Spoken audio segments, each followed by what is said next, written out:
It's Friday night, and well, the feeling's not quite right, is it? There's been more WWE releases, NXT and 205 Live Stars included. Going to be discussing that and a whole lot more coming up. And I've got joined today by a very special guest, and we're getting straight to everything straight after this.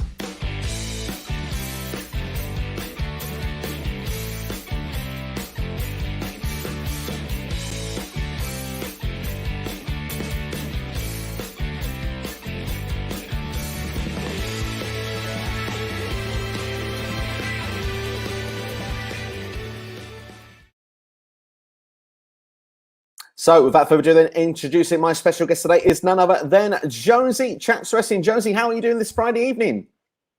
Yeah, thank you for having me back on your channel, Steve. It's great to be here. I wish it was in better circumstances, but always great to be back here talking wrestling. Yeah, thank you for having me. Yeah, absolutely. It's great to have you on board. Like you say, perhaps not the best circumstances to be doing things. I mean, it's going to be a nice, peaceful stream this evening. We're going to try and touch on some regular WWE topics and AEW and all the rest of it. But it seems we have to be talking about more releases in WWE. Going to give you all the breaking news in a second. But I'm just going to quickly go to the chat and say, Renegade Ryan says, yo, Steve, and Jonesy as well. Martin Carrillo as well is with us. And else he says, hello to us. And hope we're doing fine. UK time for releasing more Browns as well that says we've got sup SCW. Sorry to interrupt you. We've got a release all of a sudden that just broke. I'll say now, Tyler Breeze has unfortunately just been released. Whoa, I did not see that one coming. That's yeah, that is crazy that Tyler Breeze, because I mean he's been tighting with Xavier Woods with up, down, down. We know, of course, we'll go through all the names in a second, but that's breaking news as we go on right now then that Tyler Breeze has been released. We could get a few of these as we go along, so it's good to stay in with us here throughout. We'll give you the breaking news as and when we learn it, but we'll go through some of the names and we'll go through the wrestlers first that we'll go through that they've released. So far, we know, as we say along with Tyler Breeze, Fandango, which means both of Breezango have been released now from WWE. Tony Nese has been released. Ariya Daivari, August Gray, and Everrise. Of course, Everrise Rules, they'll be doing their own live show, but not anymore, sadly. All that talent being released there from NXT 205 Live as well. It's really sad to see people losing their jobs again, Jonesy. 100% tragic. I think looking at the current climate, these are all wrestlers that have been there with no fans. The fans are coming back. It's never nice to hear this news. I thought we had it all last time, but yeah, really sorry for the wrestlers really involved. None of them have done anything wrong, and I think it's just a real shame. WWE doesn't really need to cut people based on the money they make. This has been one of the most profitable years of all time. What's the purpose of this cut? You know what I mean? It's not going to do anything for anybody. No, absolutely not. I mean, you see some names there. Some names that have been around for a while. Fandango, of course, has been in for many years. He was part of it was Johnny Curtis, wasn't he, when he started? He was a part of the NXT when it was the game show as well. Got himself caught up with the gimmick of Fandango. Had, of course, the infamous debut match against Chris Jericho at WrestleMania 29. I guess it just comes to a point where they kind of think maybe they've got no plans for these guys going forward with Breezango. They've both been with the company for a very long time. But, I mean, Tony Nese and Ariya Daivari have been around since the Cruiserweight Classic back in 2016. Of course, again, very sad to see him go. Tony Nese, a former Cruiserweight champion. They were both heavily featured on 205 Live. You do wonder, of course, if maybe with the rumors are that NXT is going to revamp that Cruiserweight division over the summer, if they're probably going to make some cuts, maybe they don't see plans for these talents going forward. August Gray and Everrise, I must admit, I've not known of them for too long, but apart from their time in NXT, it's a shame to see them go as well. But Jonesy, what's your initial reaction to some of these names then have been released here? Just very disappointing. Obviously, Fandango, this is a guy that previously beat Chris Jericho on his debut. I know he's fallen down the pecking order a bit, but it's just a real shame. Same with Tyler Breeze. Tyler Breeze is another one that's had his chance on the main roster. Real shame. When we look at kind of Everrise, they started an angle this past week on NXT TV with the hit row. It seems strange. It just shows you people, even on TV as recent as this week, are getting cut.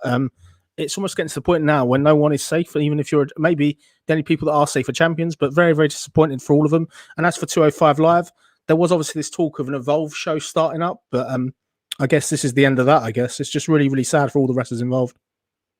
Yeah. I mean, it's very sad for all those wrestlers involved. And the chat is going absolutely crazy, Jonesy, as you can imagine, straight off. So, I mean, Silk is with us in the chat room. Hope you're doing well, Silk. Thank you for checking us out. It says WWE literally booked Breezango like they've been murdered Wednesday with dropping the flag over Breeze. Yeah, and we're not going to get any fallback from that. Imperium won't actually get their win back, which they've been trying to get on 2 different attempts as well. Yes, they got the beat down after the match, but yeah, it's really, really sad to see. Martin Carrillo has also said that WWE is seriously obviously damaging the reputation by releasing absolutely the whole roster. How can they fix cuts? It's upsetting. How can fans get behind? Behind the talent if we're seeing this? Well, that's the thing. I mean, how can you get behind the company, Jonesy? But also, you surely feel to yourself that any talent can be released any time, because I mean, like in the last Braun Strowman was released, and he was ruined the concept that we may not have.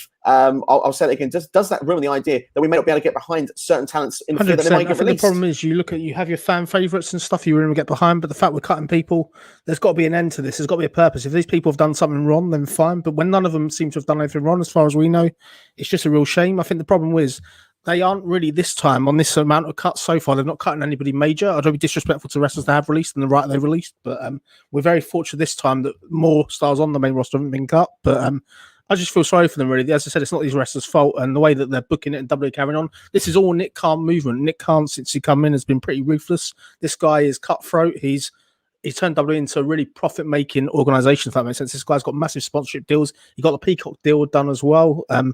What's going to be next? A lot of the room with this, though, I think a lot of what they're doing is they're cutting these wrestlers on quite large contracts, and then they're going to try and renegotiate and bring them back on a cheaper wage, like what they did with Samoa Joe. Yeah, and that's the thing. Like, I mean, will some people come back? I mean, like you say, Samoa Joe did come back for the cheaper wage, but I mean, at the same time, Samoa Joe probably has more faith in the way he'd be booked in NXT than what was being done perhaps on Raw or SmackDown, perhaps over previous years, and on commentary as well. He's got a fun role that he's got here, but these people were in NXT, so will they come back at some stage, or will they get a chance to prosper in other companies? I imagine that other companies will be looking to sign this talent over the coming months. I think the prize pick in the ones that have been released is Fandango. This guy's great. I think this guy would be great in Impact Wrestling. I think he would be superb. NWA Power, he could fit as well. Same with Tyler Breeze. These are both credible wrestlers. I think all the ones that have been released, they're all fantastic. You look at the cruiserweights as well. Tony Nese, former cruiserweight champion. Just because WWE aren't pushing cruiserweights at the moment doesn't mean that he won't be good somewhere else. I think he'd be great in the X division, personally. Yeah, I have to agree with that 100%.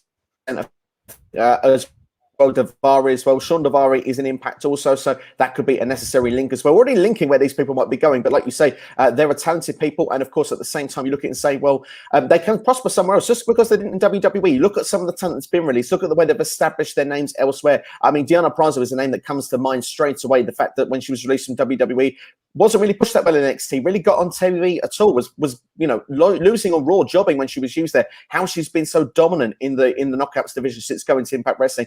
There is a world outside. When one door closes, another door opens. Yeah, we're very lucky. The current climate in wrestling, obviously, with these promotions, we've got MLW, they're thriving.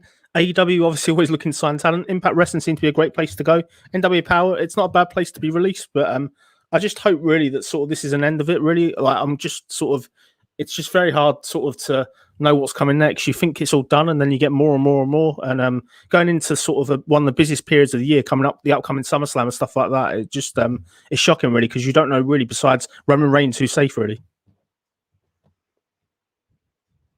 Then we'll go into everybody's questions because questions are piling in already. WWE have also released Brian Kenice Mobley, I hope I said that correctly. She's been in the wrestling news after a podcast appearance this week saying that she wasn't familiar with the wrestling product. In fact, she did call Bobby Ashley.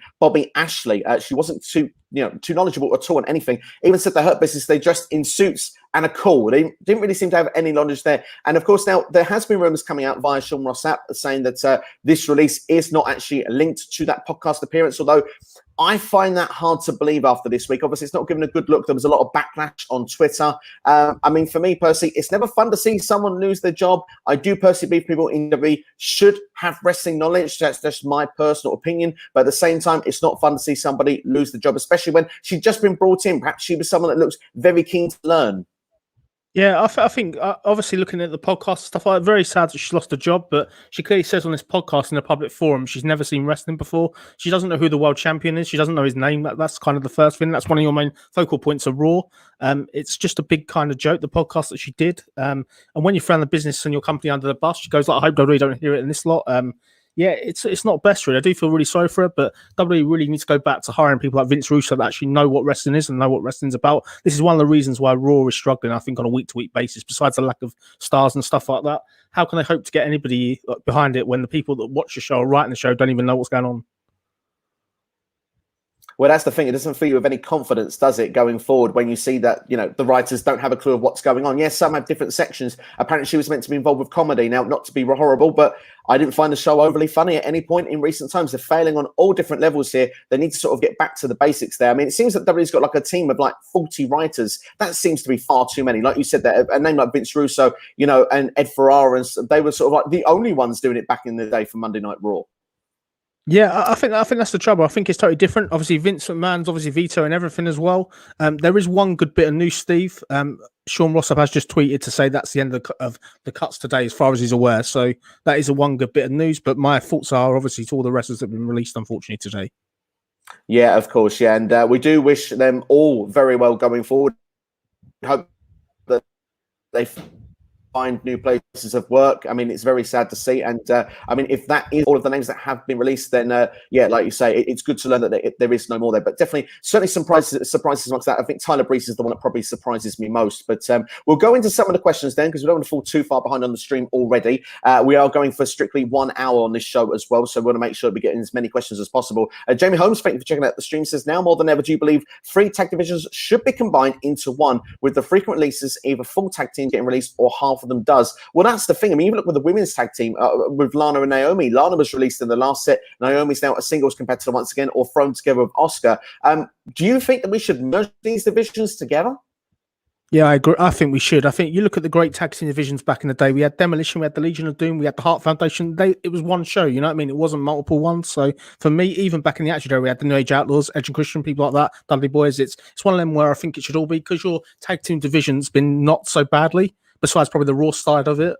Yeah, I agree. I think you should definitely merge it, but particularly on the women's side. They need to do it at all costs, really, because of the shortage. Yeah, I feel like the women's division is the one that needs it more than the men. Would you agree? Yeah, no, 100%. Following the release of Lana last time, they are really short of women to face sort of Natalia and Tamina. Absolutely, indeed. There, and we'll go on to then our next comment, which comes from Silk. Says, at 2:05 to close. I would think not. I think we are going to look to, really. They're apparently going to rebrand almost NXT's Cruiserweight division. New stars meant to be coming. We've seen other ones coming very recently. We've seen obviously with Blake Christian, formerly from Impact Wrestling. I forget his name that he's been used here. And also the superstar Hayes that was facing Adam Cole this week. So there seems to be new life coming from the Cruiserweights going forward. Yeah, let's hope so. I remember when 205 used to have a spot on Raw. Like, it used to be quite nice. So I'd be a fan of them giving that exposure. But for me, I love to see Cruiserweight Wrestling, because I think Cruiserweight Wrestling was such a staple back in the 90s. So WWE should be able to get that, definitely. Absolutely, indeed. There. Let's go on then to what we've got here. I mean, Silver was going to say that Tony is a former Cruiserweight champion, which, yes, he is. And I'm sure that will help him when he tries to find another company. I'm sure that he will not be out of work for very, very long. Definitely a very, very talented performer, Jonesy. Yeah, 100%. This guy had it all at one point. So, yeah, I'd like to see him do something somewhere else, definitely.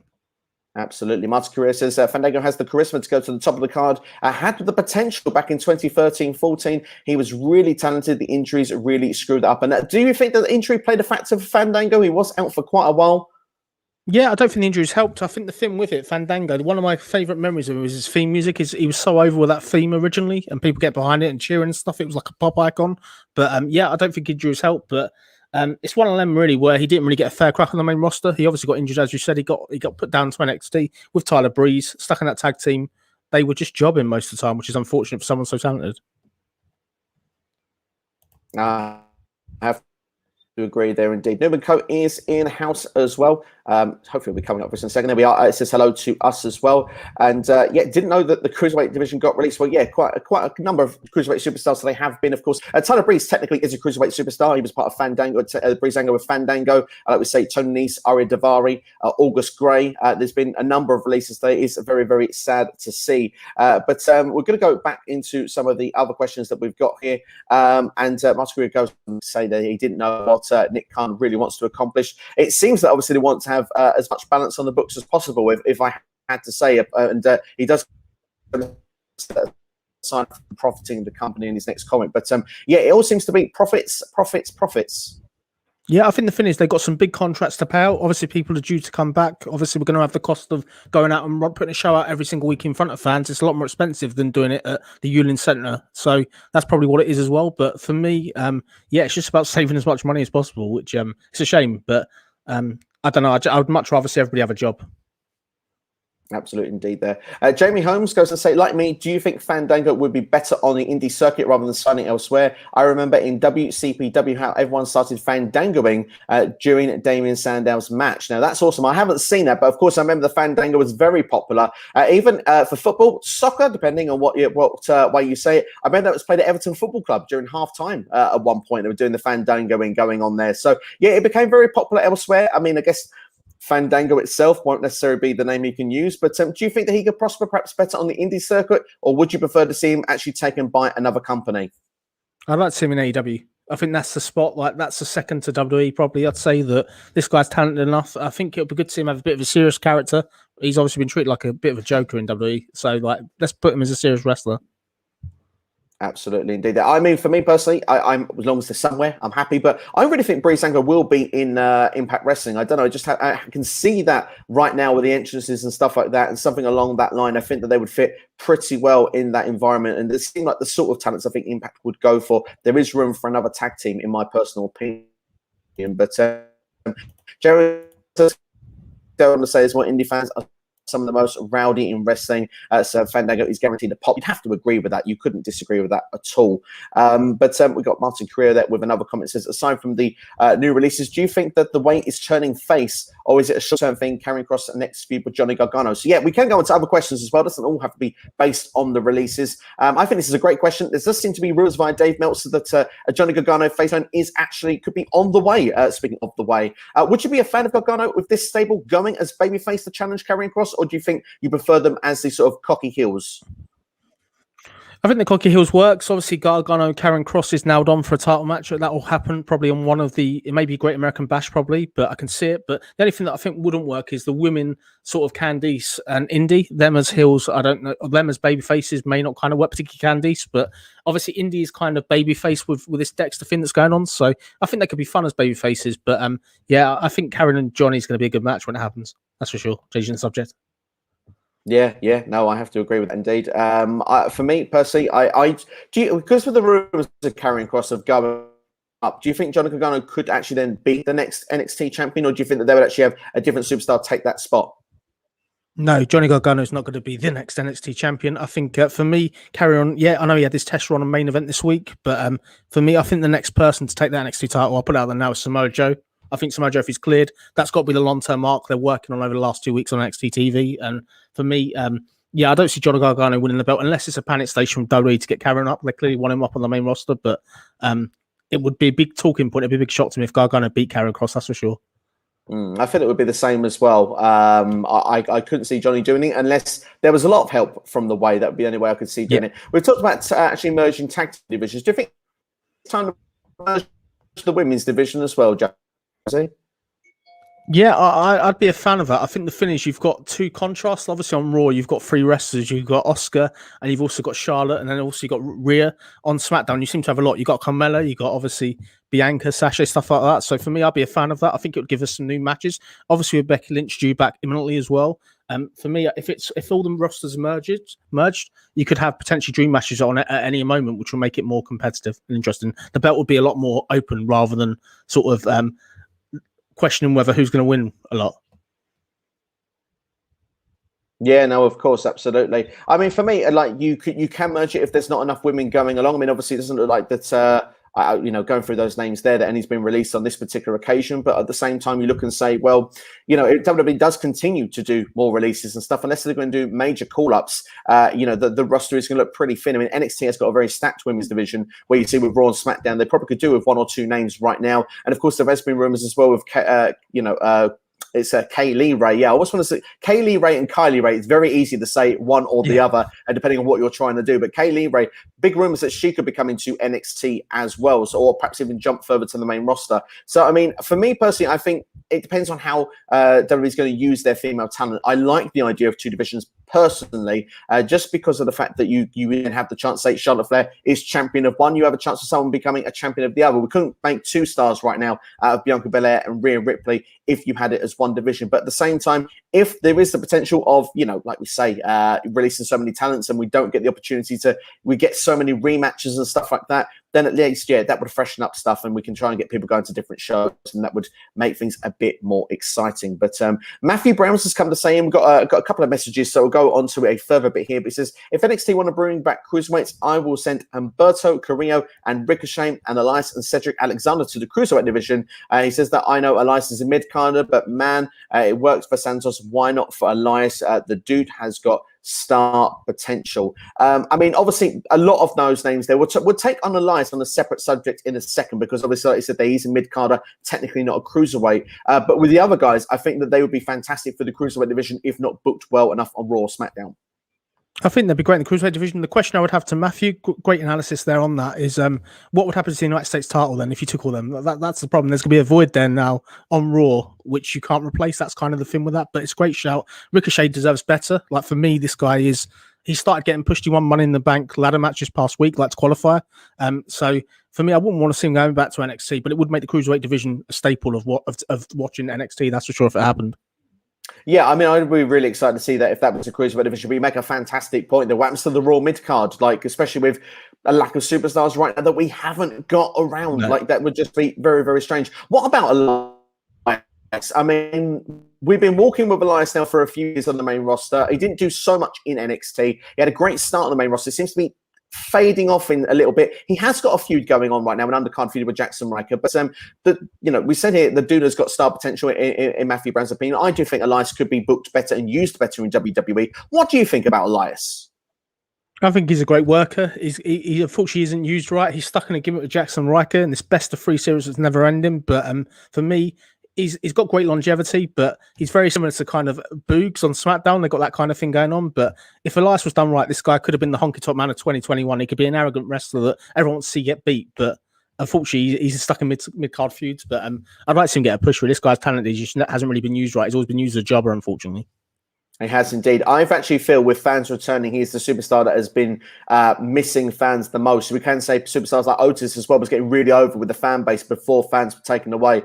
I feel that Elias was someone that really fed off a crowd reaction. So I hope for Elias that he'll get a push based on fans returning. But I guess time will tell. But I mean, NXT would be a good spot if not, because he didn't really get a chance to flourish in NXT. But we'll have to wait and see what happens further down the line. But Martin Carrillo here says, who is more suitable for the #1 contendership for the NXT Women's Tag Team Championships? Of course, we've got a few teams in the mix in the #1 contendership match. Dakota Kai and Raquel Gonzalez. We've got Ember and Shotzi. We've, of course, got Zoe Stark and Io Shirai. I personally can't look past Stark and Shirai. I know it's very thin, but at the same time, Io Shirai has had sort of something going on with Candice LeRae since coming back. I could see them being in the spot. Do you see the same for Stark and Io Shirai as #1 contenders? Yeah, I agree. I think they've been built up really kind of well. I think they're the hot new team, if that makes sense. I think that's going to be the money talking point. But yeah, that's the one you got to go to. I think Robert Stone's team that's kind of going to Frankie Monet, they're not quite ready. Aaliyah and her partner are not ready yet. But for me, you either do that or you go down the route of Xia Li maybe and Tian Sha maybe down the route. But no, for me, you got to go with these first. Otherwise, what does Io Shirai do? Absolutely. I have to agree. I mean, Io Shirai for me, I mean, if you keep it fresh in and around that sort of top main event scene. I will just say a quick apology because I am aware that there has been a little bit of buffering issues on mine during this particular stream. So I do apologize if it is affecting anything at all, but hopefully you're still getting everything said through nice and clearly from us when we are talking, and you are still enjoying the video as well. But we'll go on to the next comment here from Jeff Summers. Says, hey, SCW and Jones. He's sad about the releases. It very much is, but there is some good news with Jeff Hardy there, bringing back the No More Words theme song, which will be coming back. And of course, that is when fans return. Rumors were that it was promised a long time. I think Jeff Hardy even said it on an episode of what was the WWE Backstage back in the day. Remember that with Renee Young? So that was that was very special back then. We knew that perhaps we would get that. I'm very excited to see No More. Same, Jonesy. Yeah, it'd be good to see him get this theme song. Hopefully, it leads to him getting some sort of push because he's obviously stuck in the moment, not doing too much. But yeah, expected back at sort of the middle of July. Apparently, that's been confirmed that he'll be using that theme. But let's hope it gives him a lift. Yeah, absolutely. We have to hope so, because I think for Jeff Hardy, he has potential to be at least mid card. Yeah, I think that this guy's obviously a former champion. This guy's still quite a good wrestler, so it'd be a shame to see him not do anything. But let's just see which way it goes down. I think he could be great as long as he's not stuck in the sort of 24/7 title division. Hopefully. Yeah, no, God, no, we'd hate to see that. C Nation Dog there says, what happens to the up, down, down channel since Tyler Breeze has got released? Exactly. How am I going to watch GM mode? What am I going to do? Jonesy, help me out here. I thought that Tyler Breeze would have been safe purely on that basis alone, because Xavier Woods up, down, down, that channel makes so much money for WWE. You never know, though. He may still do some stuff for the channel. I know that during one of the last releases, one of the people that got released, I think it was... forgive me, it was one of the ladies that got released last time. I can't remember her name, so I don't watch the channel, but I think that she still does some content on the channel. Jasmine Duke, that was the person. Sorry, Jasmine Duke. I think she still does content on the channel. So they may still do some sort of content, but it's a real shame. As I said, it's a shame for the channel, really, if people enjoy that content. Yeah, absolutely. Yeah, especially if they're not going to be around there. But thanks for the question, C Nation Dog. Hope you enjoying the stream. Underdog is with us. Good to see Underdog. Underground, I should say. Underdog. I don't know what's going on there. Apologies about that. For Tyler Breeze and Fandango being gone is such a bad move. I see him as Johnny Curtis in either Impact or AEW. As I do as well. We have discussed it a little bit already. Which one would you prefer? I mean, you said you'd see Fandango in AEW earlier, Jonesy. What about Tyler Breeze? Would you prefer him in Impact or AEW? Or do you want to see him keep as a team or selectively as single stars? Glad to see him go as a singles route. He hasn't had that singles chance for a while. I could see him sort of in Impact Wrestling or NW Power. I think he'd be a great fit. I think he could be a really good addition. I think in AEW, he might be sort of like a small fish in a big pond. But as Impact Wrestling, I think he'd be quite a good addition to the X division. Yeah, I would have to agree that I think that he would be a great impact to the X division. Single stars would be interesting. As I said in the video, I still see them being a tag team, but hey, I'm excited to see where they'll go next. I'm sure that doors will open everywhere. Noob and Co has got a question. Will Becky Lynch return? I believe in storyline that Asuka will win the Women's Money in the Bank briefcase because she doesn't cash in for the briefcase. We'll see Asuka and Becky at SummerSlam. That could be an interesting dynamic of a storyline. Of course, that would play very well into the narrative of what happened last year when Becky was to actually hand over the Raw Women's Championship via the Money in the Bank to Asuka. Could you see a connection in that storyline? Yeah, it could be fun. For me, I don't see Asuka winning the Money in the Bank. I think she doesn't really kind of need it to get back on the title shot. But for me, I think for SummerSlam, I see Becky and Rhea, really. I think that's going to be the one that they go down. But Asuka and Becky could be fun, and it'll play back to what they built last year. So that makes total sense. Great point, Noob. There's a great point as well. I mean, like you say, and they have fantastic chemistry. They've had some great matches previously together. So we know that we've been sort of to a winner there. But like you said there, we haven't seen Becky versus Rhea. And of course, Becky arguably wouldn't need to go for anything to get that title shot, surely, because she never lost that championship. So I can see both sides of the argument for you from there. And we'll have to wait and see what will happen when Becky Lynch returns. Randy Sam, he says that if I was Raw, I would let Jinder take out Drew, and then we'd get that feud. Bring back Damian Priest in a triple threat to win and be in the Money in Bank. And Jeff, I'd be happy if Keith Lee was to come back as well. So lots of suggestions there from Randy Sam. Thank you for all those suggestions. We'll break them down then, shall we? Jinder versus Drew. We've spoken about this previously. It's a feud we want to see. Yeah, definitely. I think the work of that started. I think this past week on Raw when Jinder was there in the promo randomly, that hint he's taking somebody out. He's got to take out Drew, or he's got to take out somebody like that. That's probably going to be the start of that, I guess. But no, we want to see that match. Definitely, it's with the history, 3MB in the background. It's got to be something that's overdue now. It certainly has indeed, yeah. I definitely would like to see, like you said, the history there. It just seems so such a foregone conclusion. We'd love to see Jinder versus Drew, and I think if Jinder was to actually cost Drew a spot in the Money in the Bank, or actually at Money in the Bank, I think it'd be a great way to actually kick that feud off, and maybe we could get that SummerSlam. I'd be quite into that. Damian Priest and Jeff Hardy. I'm assuming it was Jeff Hardy. Would you like to see either of them go into that? Well, they can't go into the last spot of Money in the Bank, but what if Jinder was to take someone out of Money in the Bank, as it was teased on Raw this past week, and maybe one of those could fill the spot? Would that sort of be something that would interest you? Yeah, for me, out of the two, I think if he didn't have a back injury, Damian Priest is the one that's missing from TV. He's the one that I think he had that potential to go to the next level after WrestleMania. So he needs to come back in at the top. So Money in the Bank would be a great place. But due to his injury and stuff like that, I think the match is too dangerous, really. I'm just speaking logically. But Jeff Hardy would be great in a ladder match based on the TLCs and the history he's had with ladders and stuff. No, I'd have to agree with that absolutely, and of course, both of us would love to see Keith Lee back, and Yeah, of course. lots of conflicting reports going with Keith Lee, and I think it's best to wait and see with Keith Lee, and hopefully he'll be back on our screens one day sooner rather than later. Underground, Karrion Kross losing the title to either a Volta or in a multi-man match of him not being pinned. Of course, both of those ideas seem logical, don't you? If Karrion Kross was to go to the main roster, it's the only way really to do it. Maybe Samoa Joe could be that other guy as you suggested earlier. Yeah, definitely. I think the thing with it is obviously Walter would be quite nice if they did that. But the thing with Walter, he doesn't want that US schedule. So he doesn't like living in the US, which probably stops him winning the belt maybe. But you look at sort of a multi-man match. We had this multi-man match at this past takeover and Karen retained then. So the thing is, it depends on what they would do. That's the way for him to drop it without being pinned. I think that's sensible, really. I think that's very sensible as well. I have a little bit of a suggestion, and I'm sure people may or may not be in favour of this, but hey, let's bring it out there. You said Volta doesn't want to do the full US schedule. Okay, totally cool, totally fine. What if he became the Brock of NXT, won the championship, and took it back to the UK brand, only comes to defend it on takeovers? It's the only time you see him is on an NXT takeover. Nice idea. I like it. I can't see them doing that, but what a clever idea. Great point, Steve. I think that's the way to get around that answer. I for once, you got me kind of. I haven't got a word or I haven't got a response. So no, I think it's no great idea, mate. I don't know whether they'd be happy with him doing that, but that's the way to do that because Walter really should be on the main roster, if not main NXT by now. Yeah, I mean the guy is good enough. So much he's talent. So good. Yeah, he's so good. I can't wait for him versus Dragunov. I cannot say wait to see for him versus Dragunov too. I think that those two together had an amazing match last time. Could be another match in the year candidates. So yeah, we'll move on for the meantime. Then Michael says, pick 5 people you want to see challenge Roman at my best way. So I'll let you get the first pick of who you think would be a good challenger for Roman Reigns at Money in the Bank. I think the first one you've got to go with. I think you've got to go with Cesaro. Cesaro, obviously, he's coming off a loss to Seth Rollins, but he was quite close to beating Roman Reigns last time. So that'll be my first one. If there was any conflict still in the family, Jimmy Uso. I like it. Yeah, I think that's a good one. I think the next one you've got to go with, I think you've definitely got to go with Kevin Owens. Kevin Owens, obviously, although he's kind of storyline injured, I think for me, this is another guy that pushed Roman to the limit and he probably should have won the belt at the Royal Rumble.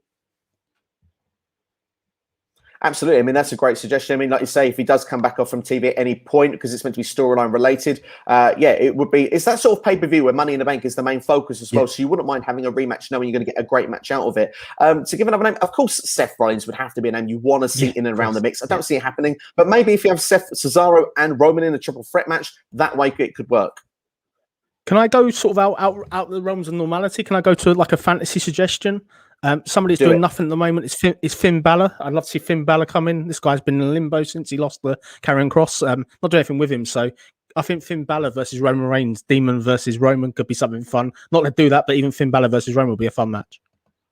I think the fifth choice is always good to do a fantasy booking one. And my goodness, Jonesy, what a match you've put out for us there. That would be absolutely amazing to watch. Finn Balor, I'm sure he's going to be main roster bound when we get to the next draft. So we'll have to wait and see where it will go. Yeah, definitely. Martin Curia says that I feel like in wrestling, the Giants should use the power bomb like the Undertaker, and not everyone make the moves more. It would make the move more impactful. Yeah, I mean the thing is, big guys doing big moves rather than doing the smaller guys doing that. But it's also big guys doing smaller guys moves. It feels like it can, it can harm both sides, can't it? Yeah, definitely. I think I've got to say, though, with that powerbomb, I think the most devastating one ever was Kevin Nash. Kevin Nash in WCW. The powerbomb was so dangerous, it got banned in the storylines. That's kind of how good it is. That's how good these big moves can be. But for me, I think the powerbomb's great. It's a lot more safe than the tombstone. But yeah, it depends who's delivering it, really. You look at the Big Show and Kevin Nash back in WCW, the Giant versus Kevin Nash, for example, and they were dropping each other on each other's heads. So it's dangerous. But I think nowadays it's a lot more safer. So yeah, I'd be a fan of that. I wouldn't want to see Omos give a powerbomb to Rey Mysterio though, or something. I think that could be kind of nasty on the outside or something.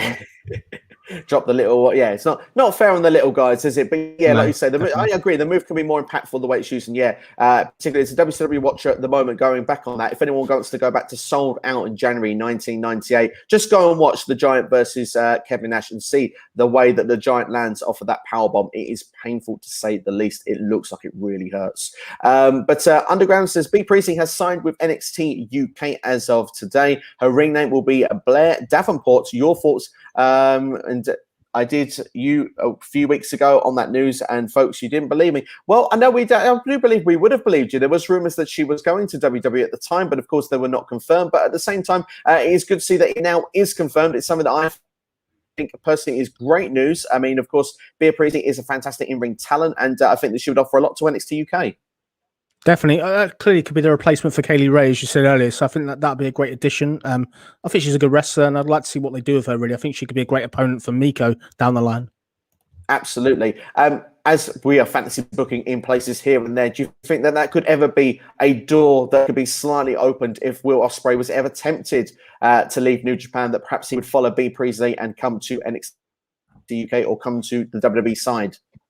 Never say never. Money talks, but I wish he doesn't. I think he could be underutilized in WWE, unfortunately. I think he could be lost. And he's great, he's fantastic and stuff, but I don't trust WWE to push him right at the top. That's the thing. I have to agree with that, unfortunately. I kind of don't want to. Yeah, I don't want to believe it, but I have to believe it. He's one of the best in the world. The way he's put Japan is unbelievable. Williams is with us on the show as well. Thank you, SC Williams, for your comment. It says, if you could pick 5 women who you want to see go to SmackDown. So I guess that could be from anywhere. Raw, NXT, NXT UK, somewhere else, Jonesy. We'll go once again. Jones, you get the first pick. Okay, my first pick, I'd have to go for Io Shirai. I think Io Shirai, for me, she's done it all she can in NXT. This woman's fantastic. The program she could have with Sasha, the program she could have with Bianca, their money matches. So for me, Io Shirai is my first pick. Thank you.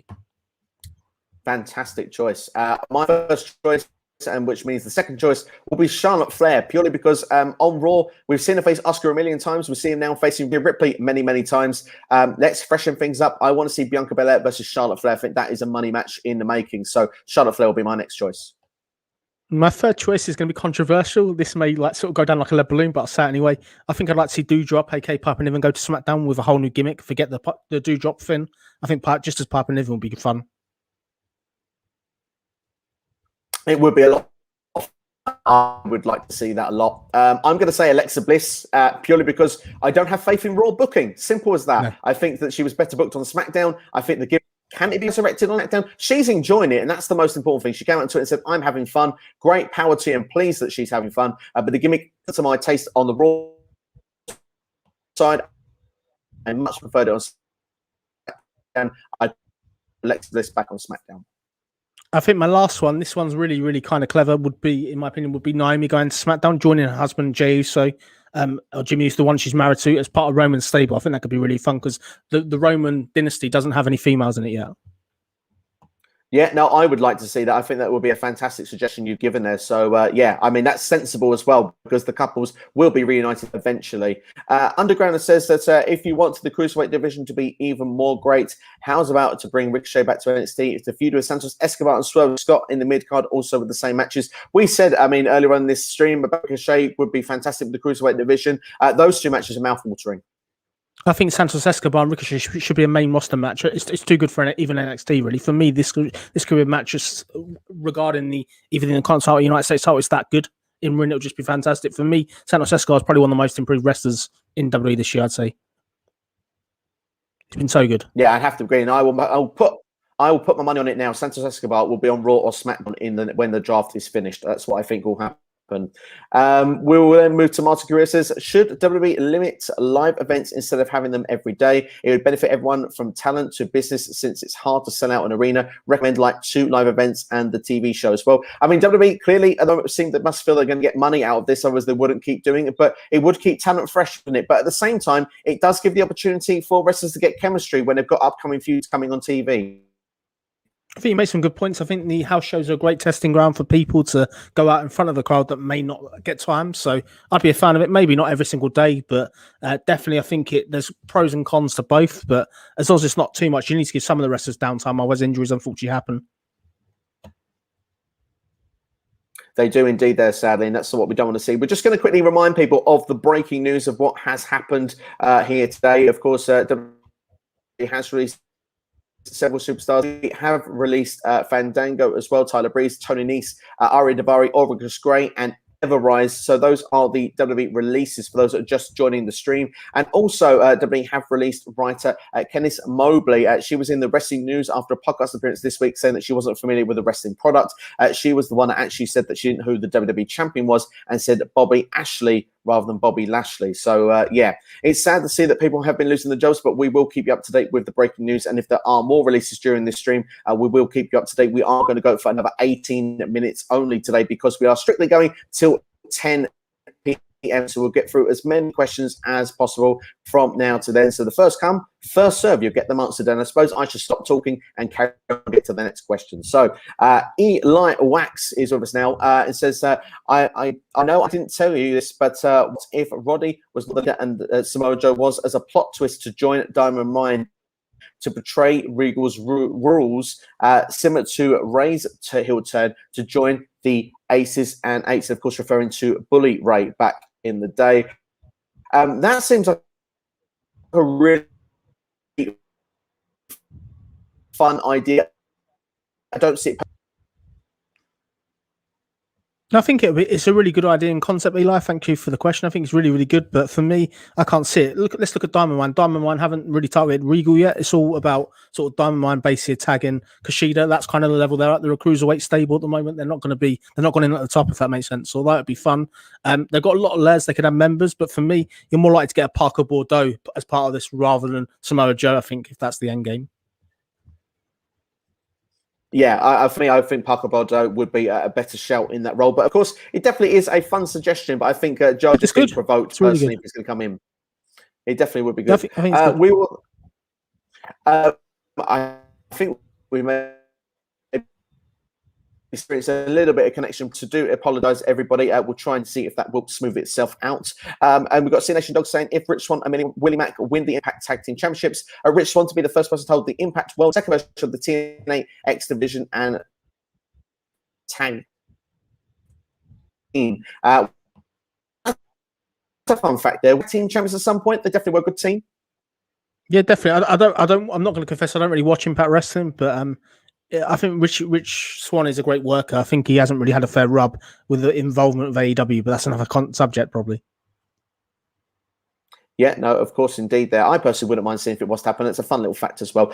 Drew Gulak to join Diamond Mine would be so cool. Even Daniel Bryan to join. Both have submission styles within Arsenal. Well, I know Underground is very much in the idea of the stables and loves the idea of a submission stable. I know when you do your fantasy booking, like sort of like W2K streams that he does, fantastic, by the way. Good fun to go and check them out. I know he's got those sort of submission style stables.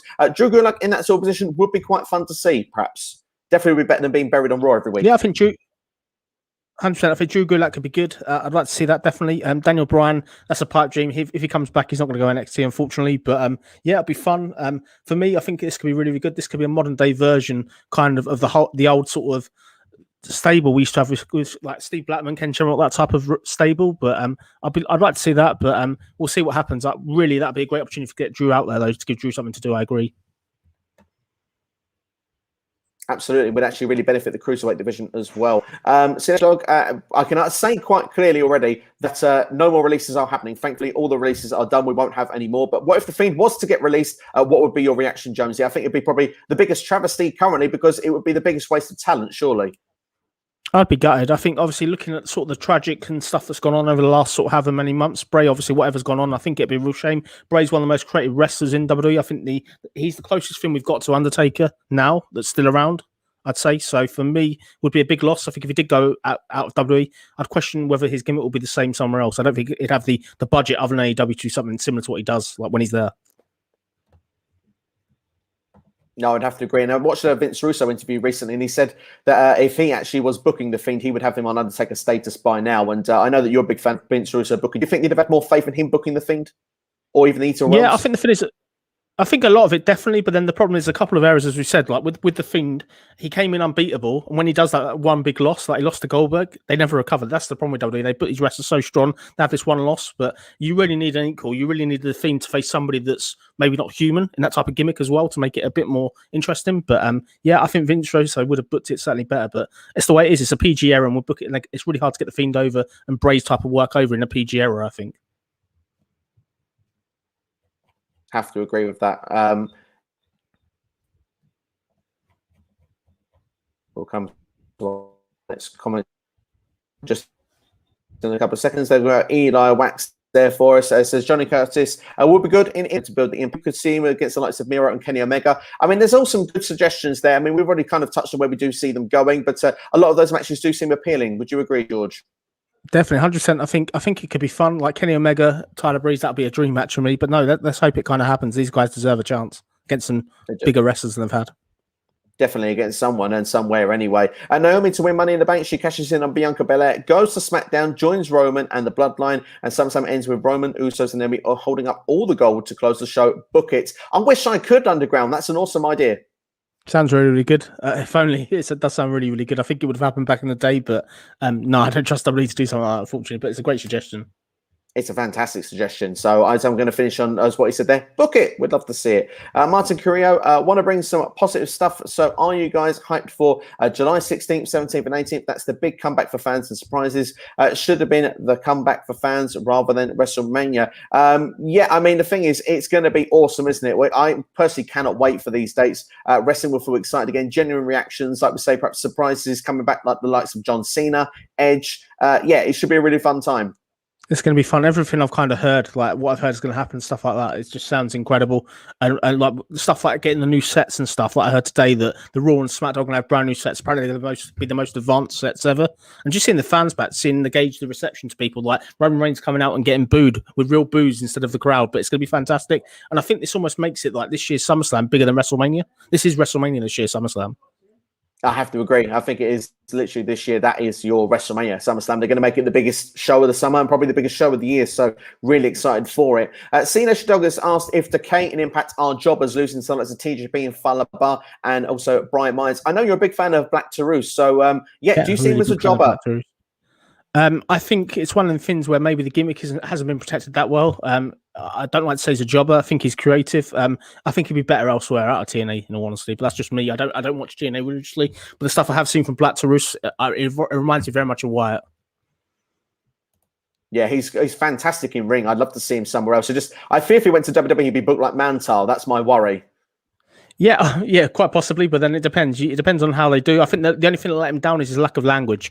Like this guy obviously doesn't speak English, it seems like in the promos. You could put him with a manager, maybe you put him with a sinister minister or something if you bring him in or something. I don't know, but I'm just booking now, basically. I'm just booking on the fly.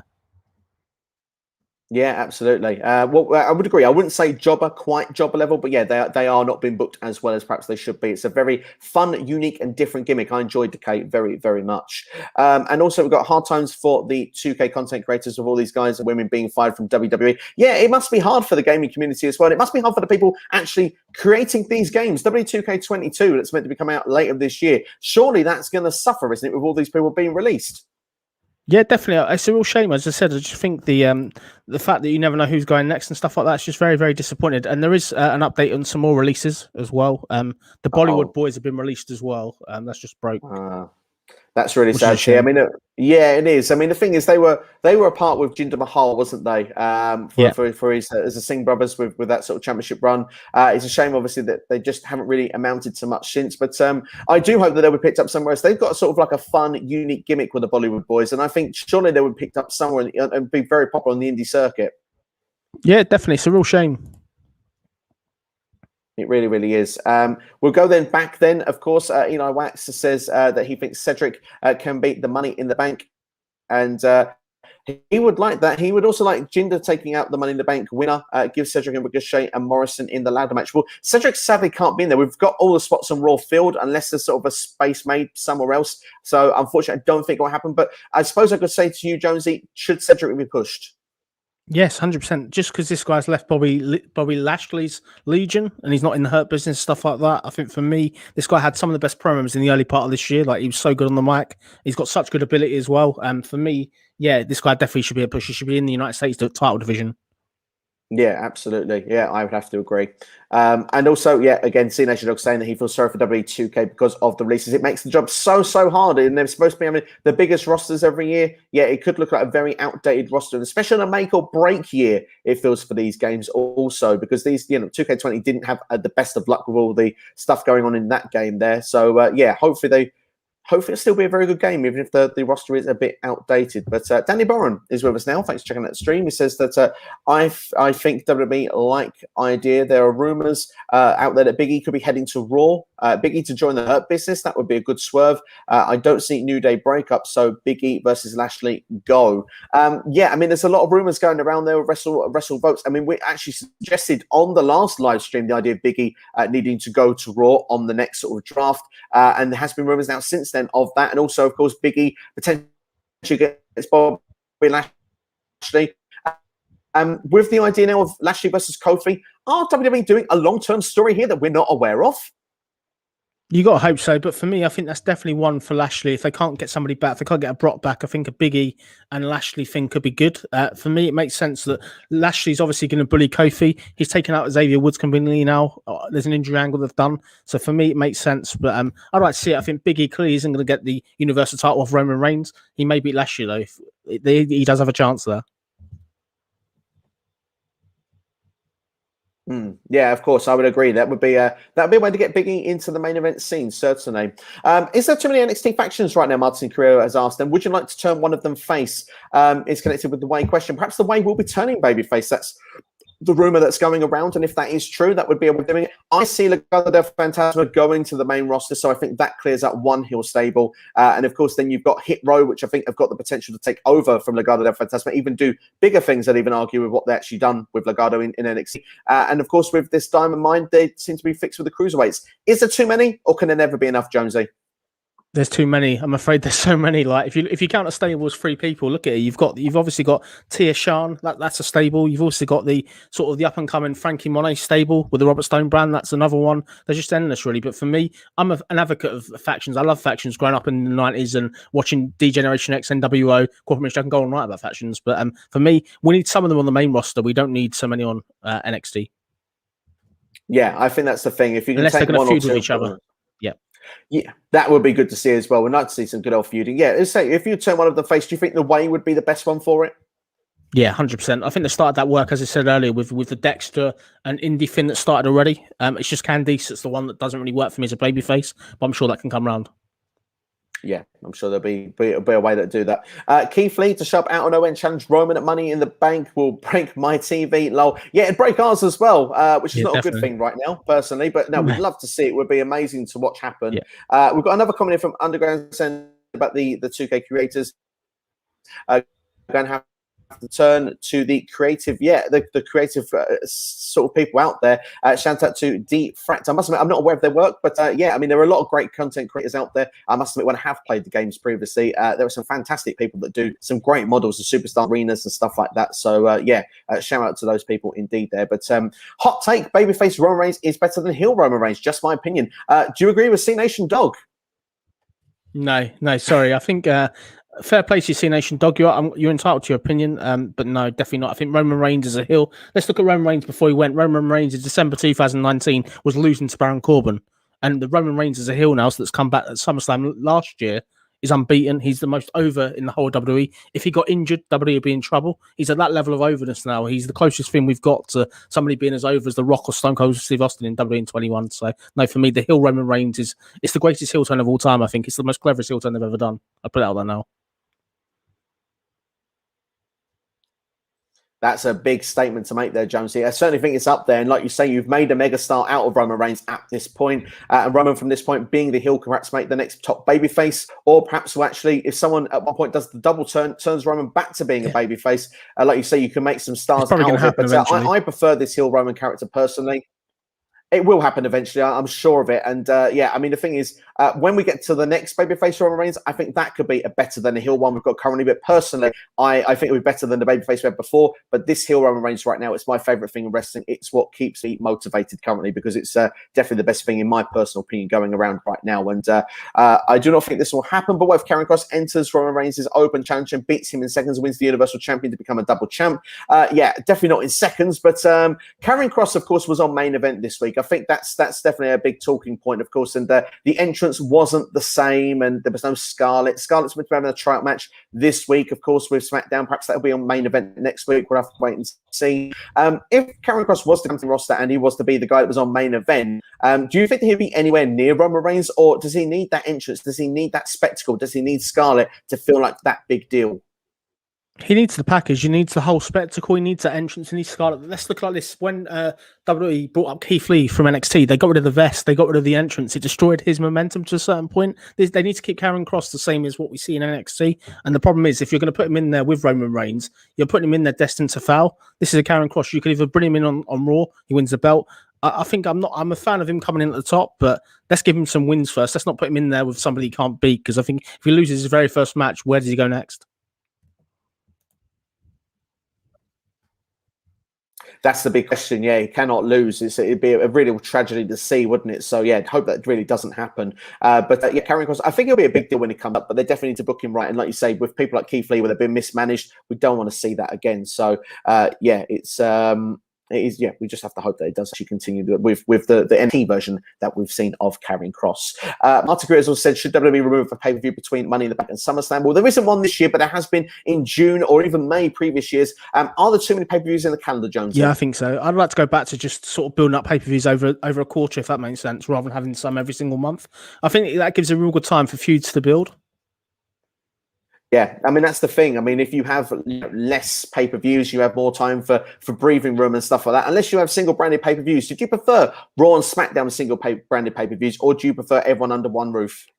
I prefer everyone under one roof. You're getting a nice variety there. The thing is, if you're going to have to wait 2 months to see the title defended, it's a bit long, really, I think. Yeah, no, as long as they've got a decent opponent, let me add that caveat, as long as they've got a decent opponent in place rather than just throwing a match out with a week's notice or something.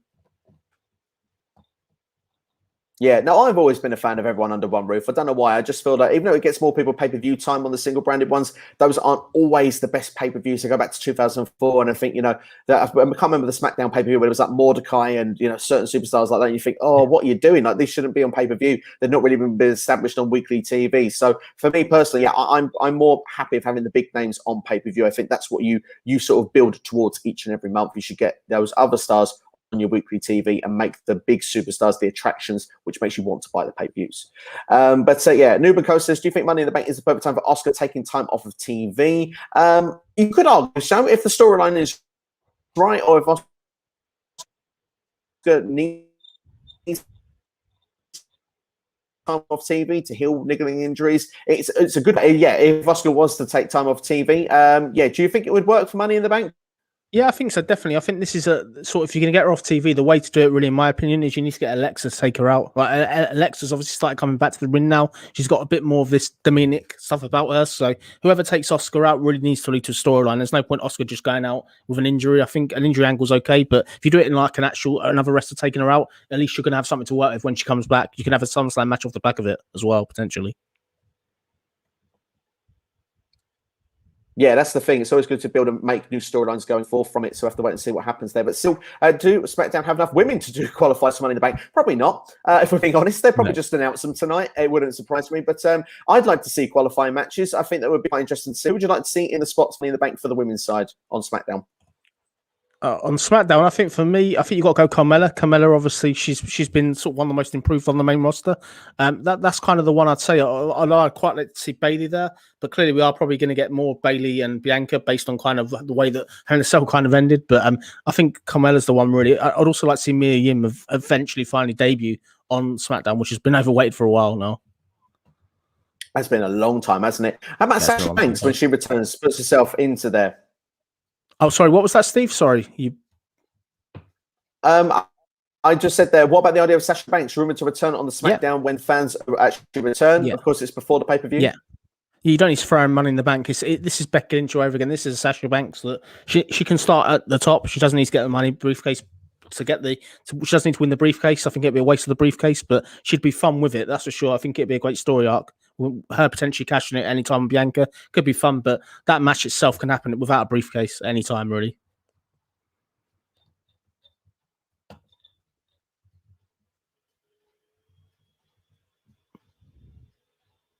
We are sadly, so we'll go on to the last couple of questions and we will come off of the stream. Martin Korea, and Nation Dog have asked our thoughts on Diamond. Does the storyline make sense, actually, when you look at it? And of course, Nation Dog asking if it would be a bigger deal. What are your thoughts, Jonesy, on Diamond Mine?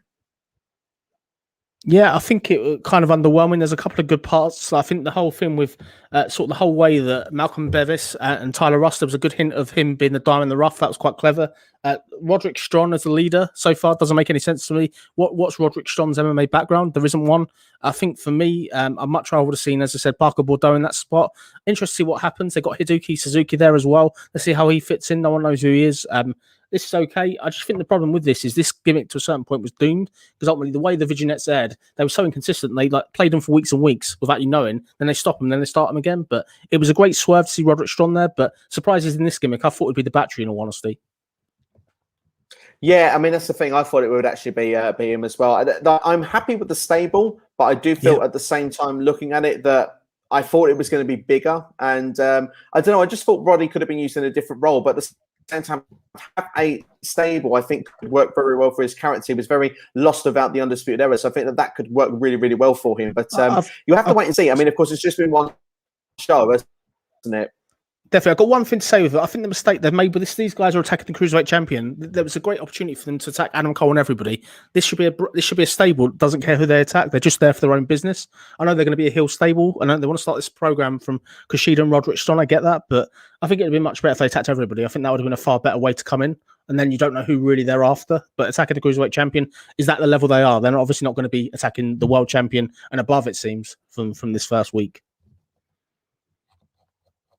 No, absolutely not there. And I'll just take one more then, just before we come off there. Picked up where Silk has come out to say that they've cut the whole 205 Live roster. That's what probably the reason is here. We're going to see a new 205 Live. We're going to see a new sort of birth cruiserweight division going forward. There's some more. And WWE probably going to try and new stars out of investment. There's some more releases. Three more have just gone. Yeah, 3 more have just gone. 3 more that have gone. Arturo Ruiz from Raw Underground's gone. Also, there is Marina Shafir. She's gone. Everyone thought she was going to be in Diamond Mine. She's gone, unfortunately.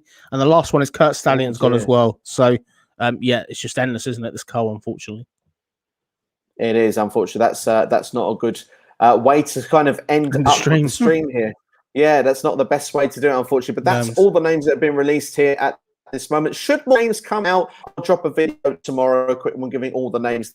But there has been a little bit of lag to this evening on the stream, so I do apologize about that. I hope it's not affecting too much. Like I say, we were strictly under an hour this evening for the show, so that's why we are stopping things. I do thank everyone that has been watching and thanking everyone for their questions. As always, it's been great to have everybody involved. But before we do leave, Jonesy, could you just tell everybody a little bit about your channel and that they should go and subscribe to you?